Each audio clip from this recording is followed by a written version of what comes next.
Aujourd'hui, je vais vous expliquer pourquoi il est important de bannir certains mots de votre vocabulaire et quels en sont les impacts sur votre vie professionnelle et personnelle. En quoi les mots courants reflètent-ils vraiment votre pensée? Pourquoi nous employons ces mots-là? Et je vous donnerai les 4 étapes pour reprendre contrôle sur votre super pouvoir des mots et je vous donnerai bien entendu les 7 mots à bannir de votre vocabulaire. Juste après ça.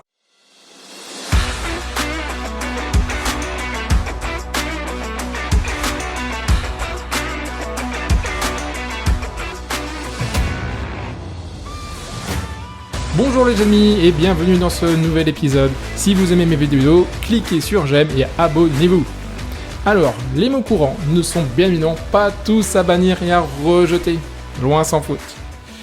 Cependant, les mots que nous employons ont un impact sur nos vies dans notre quotidien, ainsi que sur celle des personnes que nous côtoyons. Puisque les mots ont un pouvoir, celui de guérir, celui de détruire, celui de faire rire, celui de rendre triste et celui de nous rendre plus forts et meilleurs. Bien entendu, la puissance des mots va bien au-delà de ce que je viens de décrire. Il me faudrait beaucoup plus de mots pour ce faire. Le pouvoir des mots est l'un de nos super pouvoirs que l'on a enfouis, voire rejetés. Mais les mots sont bien là. Vous pouvez choisir de faire le bien ou le mal autour de vous. Vous pouvez également vous faire du bien ou vous blesser également. Est-ce que cela vous parle? Est-ce que les mots vous parlent? Alors, les mots courants reflètent-ils votre pensée? On acquiert depuis notre tendre enfance beaucoup de vocabulaire qui a des définitions et un sens. Puis, quand on grandit, on est confronté de plus en plus au monde extérieur. L'influence du monde extérieur vient soudoyer nos pensées, modifier la définition et l'usage de nos mots. Les mots courants que nous utilisons n'ont bien souvent plus de sens. Ce n'est pas qu'ils ont perdu de leur sens, c'est que nous les utilisons dans n'importe quel contexte. Certains mots courants sont rendus à l'état de banalité ou de passe-partout. On les utilise et on les entend trop fréquemment. Cela réduit leur portée et leur force. Parce que oui, les mots que vous prononcez ont une certaine puissance et un pouvoir. Par ailleurs, il vaut mieux parler moins, mais avec plus de précision. Alors j'espère que je parle pas beaucoup et je suis vraiment le plus concis possible. Que de parler plus en étant très vague. Si vous choisissez un mauvais vocabulaire, alors le sens que vous souhaitez donner y sera altéré. Je vais vous donner la liste des mots courants à bannir. Vous êtes prêts?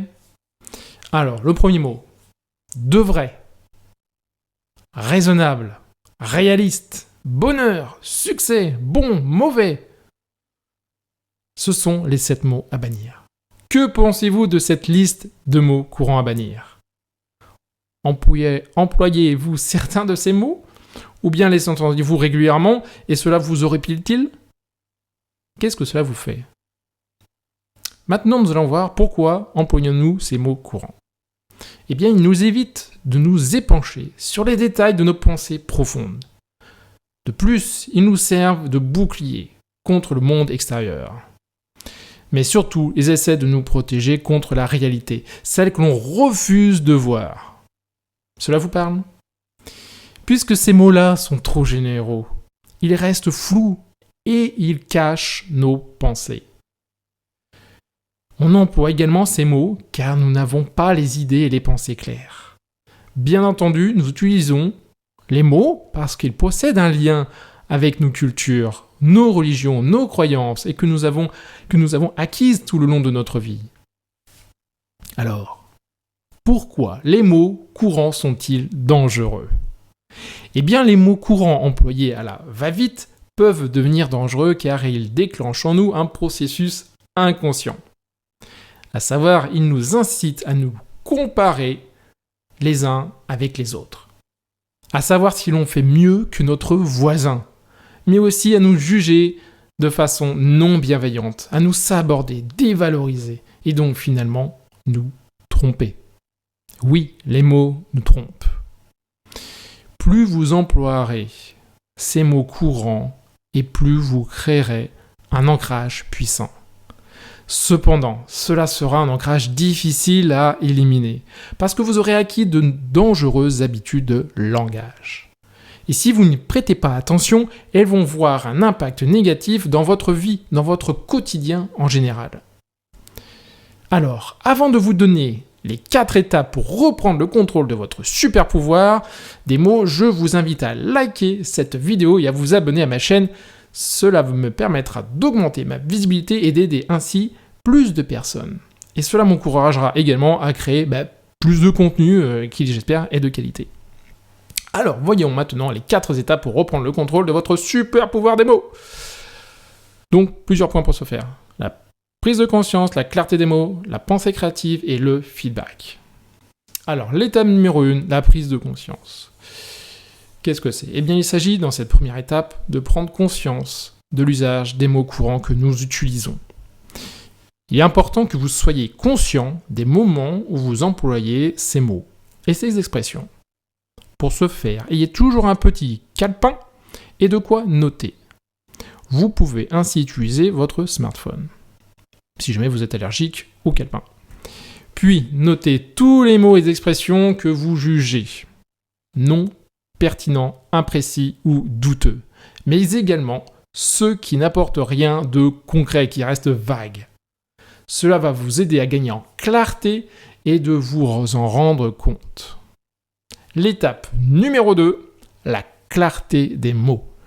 Dans cette deuxième étape, je vous suggère de définir le plus précisément possible ce que les mots et les expressions que vous utilisez ou que vous entendez signifient pour vous, pas pour moi, mais pour vous.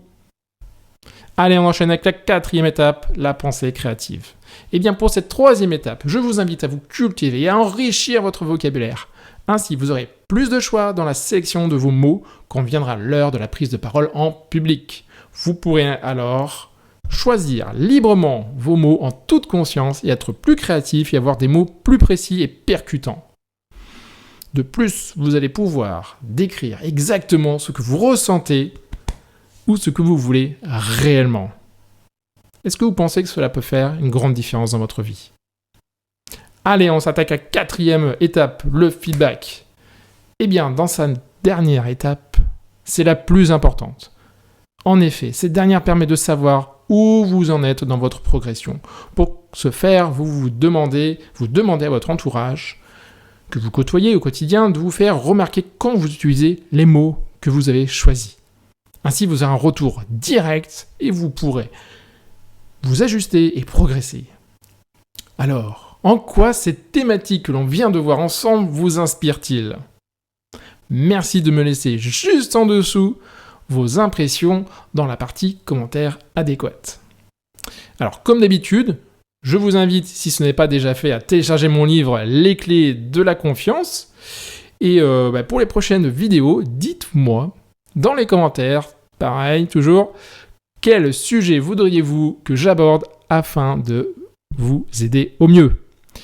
Ne restez pas inactif et seul dans la poursuite de vos objectifs, alors aidez-moi à vous aider. Je vous dis à demain pour une nouvelle vidéo. Bye bye.